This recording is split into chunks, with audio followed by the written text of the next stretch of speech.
Assalamualaikum warahmatullahi wabarakatuh.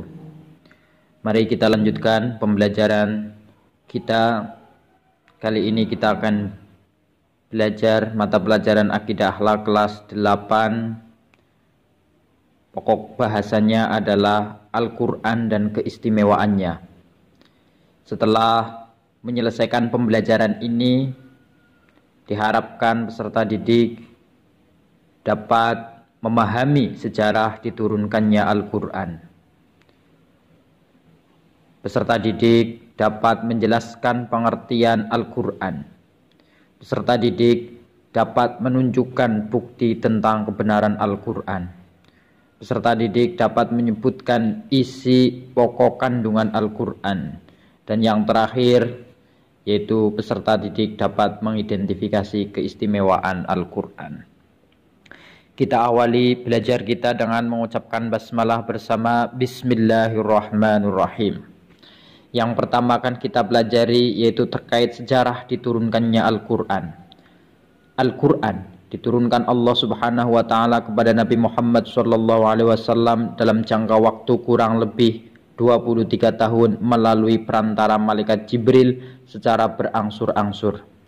Dimulai dari bulan Ramadan ketika Nabi Muhammad SAW tengah bertahanus menyendiri di Gua Hira hingga wahyu terakhir ketika sedang melaksanakan haji wada. Surat-surat dan ayat-ayat Al-Quran diturunkan secara bertahap kepada Nabi Muhammad SAW. Hal ini dijelaskan oleh Al-Quran sendiri. Allah Subhanahu wa taala berfirman, Bismillahirrahmanirrahim. Wa Qur'anan faraqnahu litaqra'ahu 'alan nasi 'ala muqtin wa nazzalnahu tanzila. Artinya, dan Al-Quran itu telah kami turunkan secara berangsur-angsur agar kamu membacakannya perlahan-lahan kepada manusia, dan kami menurunkannya bagian demi bagian. Setelah wahyu diterima, kemudian Nabi Muhammad membacakan kepada para sahabat yang mendengarnya. Para sahabat diperintahkan untuk mencatat ayat-ayat tersebut di atas kayu, pelepah kurma, di atas batu, tulang unta, dan lain sebagainya. Di antara para sahabat yang ditunjuk dan ditetapkan oleh Rasulullah SAW sebagai pencatat wahyu yaitu sahabat Abu Bakar, sahabat Umar bin Khattab, sahabat Utsman bin Affan, sahabat Ali bin Abi Thalib, sahabat Muawiyah, Zaid bin Sabit, Ubay bin Ka'ab, Khalid bin Walid, dan Sabit bin Qais. Periodisasi turunnya Al-Quran. Para ulama ulumul Quran membagi sejarah turunnya Al-Quran dalam dua periode. Yang pertama periode sebelum hijrah, dan yang kedua periode sesudah hijrah. Ayat-ayat yang turun pada periode pertama dinamai ayat-ayat Makkiyah, dan ayat-ayat yang turun pada periode kedua dinamai ayat-ayat Madaniyah. Periode Makkiyah atau periode Makkah, yaitu ayat Al-Quran yang turun sebelum Nabi Muhammad SAW melakukan hijrah ke Madinah, berjumlah 86 surat, diturunkan selama 12 tahun 5 bulan. Wahyu yang pertama kali turun pada tanggal 17 Ramadan 610 Masehi di Gua Hira pada saat Nabi Muhammad SAW bertahanus adalah surat Al-Alaq ayat 1 sampai 5. Bismillahirrahmanirrahim. Iqra' bismi rabbikal ladzi khalaq. Khalaqal insana min 'alaq. Iqra' wa rabbukal akramul ladzi 'allama bil qalam. 'Allamal insana ma lam ya'lam. Itu adalah surat Al-Alaq ayat 1 sampai 5 yang pertama kali diturunkan kepada baginda Nabi Agung Muhammad SAW. Pada periode Makkiyah telah menimbulkan bermacam-macam reaksi di kalangan masyarakat Arab ketika itu. Reaksi-reaksi tersebut nyata dalam 3 hal pokok, yaitu yang pertama, sebagian kecil dari mereka menerima dengan baik ajaran-ajaran Al-Quran. Yang kedua, sebagian besar dari masyarakat tersebut menolak ajaran Al-Quran karena kebodohan mereka, keteguhan mereka mempertahankan adat istiadat dan tradisi nenek moyang. Yang ketiga, dakwah Al-Quran mulai melebar melampaui perbatasan Makkah menuju daerah-daerah sekitarnya. Yang selanjutnya adalah periode Madaniyah, yaitu periode Madinah, yaitu ayat Al-Quran yang turun sesudah Nabi Muhammad SAW melakukan hijrah ke Madinah, berjumlah 28 surat, turun selama 9 tahun 9 bulan. Selama masa periode ini, dakwah Al-Quran telah dapat mewujudkan suatu prestasi besar, karena penganut-penganutnya telah dapat hidup bebas melakukan ajaran-ajaran agama di Yathrib, yang kemudian diberi nama Al-Madinah Al-Munawwarah. Wahyu yang terakhir diturunkan kepada Nabi Muhammad SAW adalah surat Al-Ma'idah ayat 3. Bismillahirrahmanirrahim. Al-yawma akmaltu lakum dinakum wa atmamtu alaikum ni'mati wa raditu lakumul Islam ad-dina. Faman itturra fi makhmasatin ghairu mutajanifil ismin fa innallaha ghafurur rahim. Sejarah pembukuan Al-Qur'an. Adapun sejarah pembukuan atau kodifikasi Al-Qur'an dibagi ke dalam dua tahap, yaitu yang pertama Al-Quran pada masa sebelum wafat Rasulullah SAW. Pada masa ini Al-Quran diturunkan ayat demi ayat dan surat demi surat. Karena kefasihan dan keindahan bahasanya luar biasa, ia tersebar dengan cepat dan menakjubkan. Secara sembunyi-sembunyi dalam malam-malam yang gelap, kaum muslimin datang mendekati rumah Nabi untuk mendengarkan ayat-ayat Al-Quran yang sedang beliau baca. Kaum muslimin juga bersungguh-sungguh dalam menghafal dan mempelajari Al-Quran, karena Nabi Muhammad SAW diperintahkan untuk mengajarkan Al-Quran kepada mereka.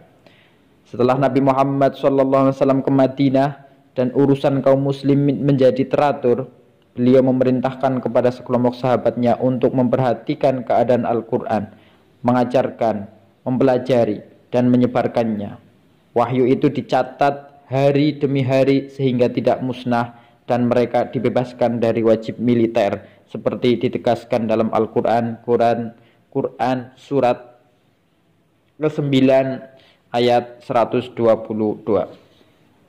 Dalam kelompok ini terdapat beberapa sahabat yang tekun membaca Al-Quran, menghafal dan memelihara surat-surat dan ayat-ayatnya. Mereka inilah yang kemudian dikenal dengan sebutan Al-Qurra. Ayat-ayat yang diturunkan secara bertahap ditulis pada papan-papan, kulit domba atau pelepah kurma dan dihafal. Yang kemudian Al-Quran pada masa sesudah Rasulullah SAW wafat. Sesudah Rasulullah wafat, Ali bin Abi Thalib diam di rumahnya untuk menghimpun Al-Quran dalam satu mushaf menurut urutan turunnya. Dan belum 6 bulan sejak wafatnya Rasulullah, dia telah merampungkan penghimpunan itu dan mengusungnya ke atas panggung unta. 1 tahun sesudah wafat Rasul, pecah perang Yamamah yang merenggut korban 70 orang Qurra. Pada waktu itu Khalifah berpikir untuk menghimpun surat-surat dan ayat-ayat Al-Quran dalam satu mushaf, karena khawatir akan terjadi perang lagi, serta khawatir akan punahnya para Qurra dan hilangnya Al-Quran karena kematian mereka. Khalifah memerintahkan kepada sekelompok Qurra sahabat di bawah pimpinan Zaid bin Sabit untuk menghimpun Al-Quran. Mereka menghimpun dari papan-papan, pelepah-pelepah kurma dan kulit-kulit domba yang terdapat di rumah Nabi, yang ditulis oleh para penulis wahyu, dan tulisan-tulisan yang ada pada sahabat-sahabat yang lain. Setelah menyelesaikan penghimpunan itu, mereka menyalin beberapa naskah dan dibagikan ke beberapa negeri Islam. Pembelajaran yang selanjutnya yaitu terkait dengan pengertian hakikat Al-Quran. Al-Quran menurut bahasa berasal dari kata qara'a yaqra'u Qur'anan, artinya bacaan atau yang dibaca. Pengertian ini berdasarkan pada firman Allah dalam surat Al-Qiyamah ayat 16 sampai 18. Adapun menurut istilah Al-Quran adalah kalam Allah yang diturunkan kepada Nabi Muhammad SAW sebagai mukjizatnya, dan bagi yang membacanya merupakan ibadah. Al-Quran adalah firman Allah Al-Quran adalah firman Allah Subhanahu wa taala yang diwahyukan kepada Nabi Muhammad sallallahu alaihi wasallam sebagai nabi terakhir. Dinamakan Al-Quran karena merupakan kitab suci yang wajib dibaca, dipelajari, dan merupakan ajaran-ajaran wahyu terbaik. Al-Quran juga mempunyai nama yang cukup banyak. Di antara nama-nama lain Al-Quran adalah sebagai berikut. Yang pertama, Al-Quran mempunyai nama Al-Kitab. Al-Kitab berarti kitab atau buku. Nama ini diambil dari firman Allah Subhanahu wa taala berikut. Bismillahirrahmanirrahim. Dzalikal kitabu la raiba fihi hudal lil muttaqin. Yang kedua, nama Al-Quran juga mempunyai nama Al-Furqan. Al-Furqan berarti pembeda. Maksudnya Al-Quran menerangkan secara jelas mana yang benar dan yang salah. Yang ketiga, Az-Zikr. Az-Zikr berarti peringatan. Al-Quran dikatakan Az-Zikr karena banyak ayat-ayatnya yang berisi peringatan kepada manusia. Yang keempat, Al-Huda. Al-Huda berarti petunjuk. Al-Quran dikatakan Al-Huda karena ayat-ayatnya berisi petunjuk bagi manusia. Kelima, An-Nur. An-Nur berarti cahaya. Al-Quran dikatakan An-Nur karena petunjuk-petunjuknya adalah sebagai penerang hati manusia. Keenam, Al-Bayyinah. Al-Bayyinah berarti keterangan. Al-Bayyinah berarti keterangan. Al-Quran dikatakan Al-Bayyinah karena ayatnya berisi beberapa keterangan atau penjelas bagi suatu masalah. Nama ini diambil dari firman Allah Subhanahu wa taala berikut ini. Bismillahirrahmanirrahim. Lam yakunil ladzina kafaru min ahlil kitab wal musyrikin munfakkina hatta ta'tiyahumul bayyinah. Yang artinya orang-orang kafir yakni ahli kitab dan orang-orang musyrik tidak akan meninggalkan agamanya sebelum datang kepada mereka bukti yang nyata. Materi selanjutnya yaitu tentang bukti tentang kebenaran Al-Quran.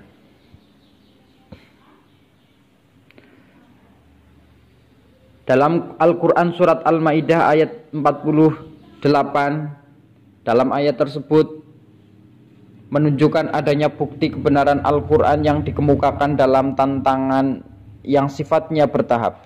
Pertama, menantang siapapun yang meragukannya untuk menyusun semacam Al-Quran secara keseluruhan. Kedua, menantang mereka untuk menyusun 10 surah semacam Al-Quran. Ketiga, menantang mereka untuk menyusun 1 surah saja semacam Al-Quran. Keempat, menantang mereka untuk menyusun sesuatu seperti atau kurang lebih sama dengan 1 surah dari Al-Quran.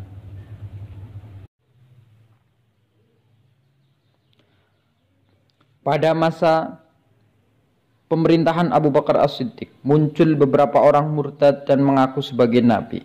Mereka mencoba membuat tandingan terhadap Al-Quran, tetapi tandingan yang mereka buat tidak ada nilainya sama sekali. Sementara itu isi pokok kandungan Al-Quran.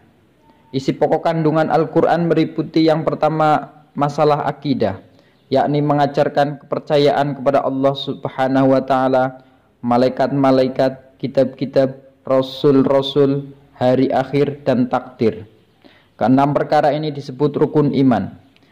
Yang kedua meliputi masalah ibadah, yakni mengajarkan cara-cara ibadah kepada Allah. Yang ketiga, muamalah, yakni mengajarkan hubungan antara manusia, baik dalam keluarga, tetangga, maupun masyarakat. Yang keempat, masalah akhlak karimah, yakni budi pekerti yang mulia, baik dengan anggota keluarga dan masyarakat secara luas, maupun dengan Allah Subhanahu wa ta'ala sebagai penciptanya. Yang kelima, meliputi tarikh, sejarah, yakni menceritakan sejarah umat terdahulu untuk diambil pelajaran bagi umat sesudahnya. Yang keenam, syariat, yakni mengajarkan tentang peraturan perundang-undangan secara menyeluruh yang berkaitan dengan ibadah, akidah, dan muamalah. Dari penelitian yang telah dilakukan menunjukkan bahwa lebih dari 60% ayat-ayat Al-Quran membicarakan alam semesta, sedangkan 40% lainnya membicarakan tentang akidah, ibadah, hukum, muamalah, tarikh, akhlak, dan kisah teladan. Hal ini menunjukkan bahwa Al-Quran sesuai dengan kehidupan masyarakat modern seperti sekarang ini. Adapun keistimewaan Al-Quran sebagai mukjizat. Pada waktu pemikiran manusia masih sederhana, Allah Subhanahu wa taala menurunkan kitab suci yang sederhana pula. Dengan demikian manusia dapat mengikuti petunjuk-petunjuk yang ada di dalam kitab suci tersebut. Namun setelah pemikiran manusia berkembang lebih maju, Allah Subhanahu wa taala menurunkan kitab suci yang sempurna, yaitu Al-Qur'an. Seperti diketahui, seringkali Al-Qur'an turun secara spontan guna menjawab pertanyaan atau mengomentari peristiwa. Allah Subhanahu wa taala berfirman dalam Quran surat Al-Maidah ayat 48. Dalam ayat tersebut menjelaskan bahwa kedudukan Al-Qur'an terhadap kitab-kitab lain adalah sebagai berikut. Yang pertama, membenarkan isi kitab sebelumnya, yakni kitab Taurat, Zabur, dan Injil. Yang kedua, menjadi batu ujian. Maksudnya, apabila yang tersebar di dalam kitab-kitab yang terdahulu sesuai dengan Al-Quran, itu adalah benar. Sebaliknya, apabila yang tersebut itu tidak sesuai dengan Al-Quran, itu salah. Kelebihan kitab suci Al-Quran daripada kitab suci yang lain adalah sebagai berikut. Dari segi keaslian Al-Quran. Yang kedua, dari segi isi kandungan Al-Quran. Yang ketiga, dari segi susunan bahasanya. Dan yang keempat, dari segi misi yang diemban dalam Al-Quran. Hikmah diturunkannya Al-Quran. Sebelum Al-Quran diturunkan, masyarakat Arab hidup dalam kegelapan. Mereka juga disebut juga masyarakat jahiliyah karena tidak dapat memilih petunjuk dengan benar. Mereka banyak menyimpang dari agama tauhid yang telah diajarkan nabi-nabi sebelumnya. Setelah Nabi Muhammad SAW diutus Allah Subhanahu wa taala untuk menyampaikan Al-Quran sebagai petunjuk hidup yang benar, sebagian mereka yang beriman dan sebagian ada yang menolak. Mereka yang semula menyembah berhala kemudian menyembah Allah Subhanahu wa taala dan mau mengikuti ajaran Islam. Dengan demikian, hikmah diturunkannya Al-Quran adalah untuk menuntun manusia ke jalan yang benar agar selamat hidup di dunia dan akhirat. Itulah beberapa bahasan dalam pembelajaran kita. Selanjutnya ada beberapa soal yang bisa uji kompetensi atau soal yang bisa kalian kerjakan untuk membantu sejauh mana kalian telah memahami materi ini, yaitu materi terkait Al-Quran dan keistimewaannya. Kita akhiri pembelajaran kita dengan mengucapkan hamdalah bersama alhamdulillahirabbil alamin. Wassalamualaikum warahmatullahi wabarakatuh.